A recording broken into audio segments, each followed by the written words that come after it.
WKP here. Welcome to another video. Sun is shining, so I thought why not. So what I'm going to talk about today is I watched Ramsey's DIY pond. Mr. Ramsey, how you doing, mate? He's got a query on the water levels in his multi-bay filter.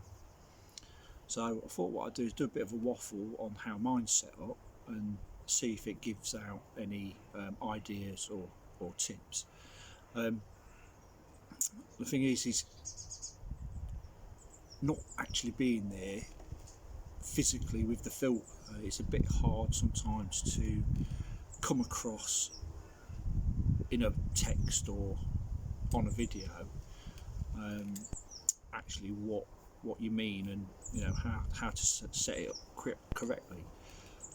But what I'm going to do, I'm going to waffle a little bit on how mine's set up, why it's set up like that, and hopefully it might give Mr. Ramsey some pointers. Also, I'm going to talk about rubber boots. I had a look at my rubber boots today, rubber connectors, and found something that baffled me. So that'll be later on in the video. And also, just as a interest period, I'm going to go through and show you how to make a DIY underwater camera for those who haven't got fancy GoPros and things like that. I know what you're thinking and I know what you're shouting. Don't be a Scrooge, just go out and buy one, they're cheap enough. But this is just in case anybody wants a quick fix on how to make a DIY underwater camera. Okay, so without further ado, let's crack on with the video. Okay, so here's my setup as it is now. It's a Vortex 16,000, so it's a 4-bay multi-bay feeder filter, sorry. I've got the Vortex down here, single line of brushes, then in here I've got 2 bags of Alpha Grog and a big bag of K3, and then comes over the filter and then into my moving bed. One of the issues I was having, and this is related to the levels of the water, was sometimes this moving bed filter, the pump was dragging out the water to a level where there was still water in it, the water was still flowing over and going in, but it was just at that level where the aeration wouldn't be moving the media around. So I had a look at what this might be, and I found that some of the levels on the actual filter were slightly out. So what I did was obviously corrected the levels on the actual filter, but also what I did as well is I slightly lowered it this end, so that this end would fill up a little bit more than everywhere else, just in case that issue happened again. Whether it's going to work or not, it seems to be working, but the proof is in the pudding. Also, there was a question asked by Mr. Ramsey. Do you have brushes in your vortex? Now, yes and no. Yes, I had brushes in my filter, in my vortex, and I also had in here lots of brushes in here. And what I was finding was it was working brilliant, it was catching all the bits, but it was slightly slowing the flow down through the filter. Now this is only I only have a 3,500 litre pump on this. So yeah, so what I did, I took all the filter brushes out of the vortex. I decreased the number of brushes in the first bay of the filter, and yeah, it seems to have done the trick. So as regards to the levels, my water is set exactly the same level as the water in the pond. Now I don't know whether I should have the filter higher or lower, but you know when you get something right and it's working for you, it's kind of like, don't fix what isn't broken. Okay, if it's working, it's working. It might not be right for some people, it might not be right for others, and there might be people jumping up and screaming and shouting and saying, oh no, you're not supposed to have this, you're supposed to do that, it's supposed to be this level, but hey ho, this is what it is what it is. Okay, so yeah, so that's my filter setup. No doubt in the summer when I start feeding it'll get tweaked again, but that's koi keeping for you. And it keeps us busy, it keeps us interested, it keeps these videos going. Okay, so if Mr. Ramsey is watching this, I hope this helps, mate. Or you know, if anybody else is watching this, if you've got any questions or anything, just comment below, and I'll try and help out. It might not be a correct answer, it might be a right answer, you know, but we'll see how we go. Yeah, so that's my filter setup. It's not the prettiest, but like I said, it works and it is what it is. Okay, so what I'll do now is we'll go on to the next video, or the next clip, which is a waffle about the rubber boots and rubber connectors. Okay, so I'll see you in the next clip. So welcome back. Yeah, so rubber boots. What I'm going to chat about now is rubber boots. And I don't know if anybody who uses rubber boots and rubber connectors, whether they've had this problem or whether it's a common problem, or whether it's just something that's happening to me. I don't know, but I kind of like scratching my head to think why it's happening. So about a week ago I did a full filter clean on my filter system, and I thought I see a little bit of water settling just there on the lip of the bottom of one of the connectors. So I thought, is that a leak, or is it just where the condensation has dripped down onto the boot and settled there? So I thought, right, I know what I'll do is I'll go and get a screwdriver and I'll see if all the connections are tightened. So the first one I went to was loose. Now I was kind of like thinking, how is this loose? There's no vibration going through it, so you know, is it the temperature? Because the temperature's been dropping and rising, does that cause shrinkage, expansion or anything like that? I just didn't get it. So I checked every single one, and every single one had a little bit of movement in them.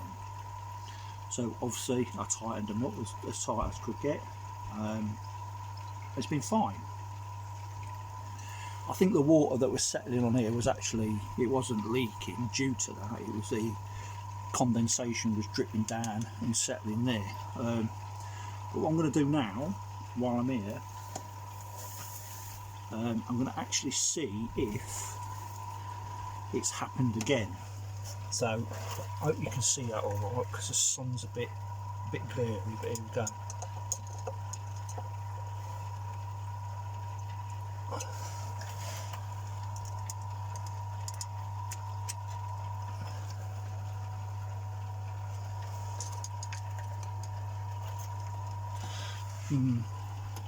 Not as bad as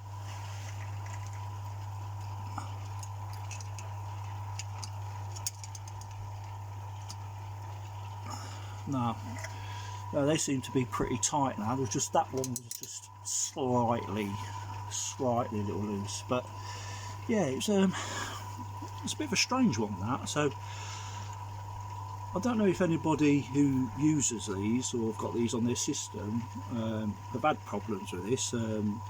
Leave us a comment. So yeah, yeah, it baffled me. I don't know. It was weird. So now I'm getting a bit paranoid now. So every time I'm going in here, I'm going around checking everything. But yeah, you know, better be safe than sorry, as I say. Yeah. So like I said, if you've got any stories, any experiences with things like that, please let us know, and anybody else that's watching these videos can benefit from your ideas and things like that. Yeah, so that's that. Now I'm going to go and show you this DIY underwater camera. Okay, so see you in a minute, guys.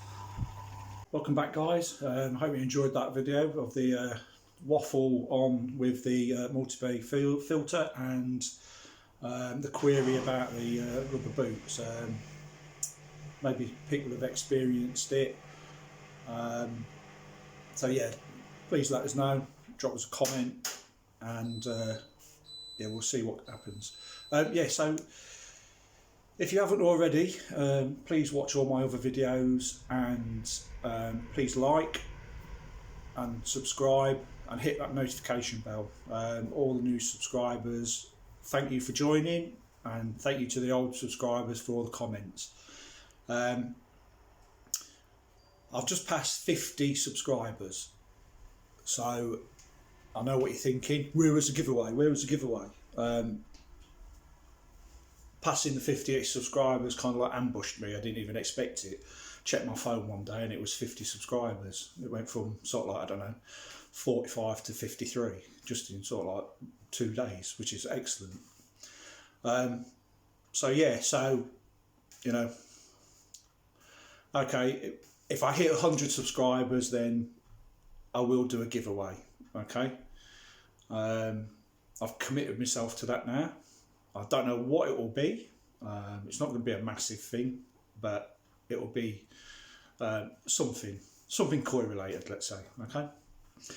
So yeah, so what I'm going to do now is we're going to have a look at this DIY underwater camera. Okay, so I know a lot of people have got GoPros that go under the water, but for people that don't really use GoPros, you know, you could only use a GoPro for so much. So basically what I'm trying to say is, if I bought a GoPro, I'd spend money on it and I'd never use it. I'd use it for one thing and then that'd be it. Okay, so I came up with this little idea. I tried it and I couldn't believe how well it worked. Okay, again, it's not the best thing, but you know, if you wanted to check your fish as a quick fix, then you know, and you've got the things to hand, then yeah, you know, please have a go. I did a video earlier on and yeah, it looks quite good. So without further ado, let's do the big reveal. So there we go. All the bits are underneath the towel. So let's have a look at what you're going to need. Ta-da! That is it. Yeah, that is it. Clear mixing bowl and your phone. Okay, so for demonstration purposes, this isn't the phone that I'm going to film the footage on. This is just to show you, because I'm using the phone to video this. So it's just to show you how to do it. So what we'll do, go outside and we'll have a look at what you can do with it. As you can see, the fish are looking okay at the moment. Swimming around. Water's about 8.3 degrees at the moment. Okay, so what you do, obviously you just put your phone in the bottom of the bowl, turn it so that the camera is filming downwards, not upwards like I've done before. And then what you can do is you just put the bowl in the water. Now you can let it just roam around like that, filming the fish, or you just hold it and then direct it to wherever the fish are. I know it's winter and they're all non-active at the moment, so in the summer I'll try it when they're all active. Maybe they come up to the actual bowl just to have a look. But yeah, you can just leave it floating around, you know, and it'll film the fish. I mean, what I actually did, I left it in there and went and sat down just to see if the fish had come up and be nosy, but because it's sort of like the waters are still cold, they weren't interested, excuse me. But yeah, that's for anybody that wants a quick fix. You know, you can check your fish, see if there's any issues with the fish or anything, or if you just want to do a general video. Yeah, mixing bowl on a mobile phone. How clever is that?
So there you go, guys. Just a couple of bits of content, keep people interested or not interested. Yeah, so if you've got any sort of like things that you want me to go through on my system that might help you, then just, you know, let me know, and I can see if I can sort out some sort of like bit of a video or some content for you. Yeah, so let's just sort of like everybody should stay safe. Yeah, yesterday had my jab, my first jab. Me and my wife went for it. So yeah, let's get all these numbers boosted up and stay safe so that we can go out and enjoy ourselves a bit better this year. Yeah, so as a reminder, if you've not already subscribed, smash the subscribe button, hit the notification bell, and if you like the videos or dislike the videos, then give me a thumbs up or a thumbs down. Okay, so from a sunny and warm Essex, goodbye from WKP, and I'll catch you in the next one.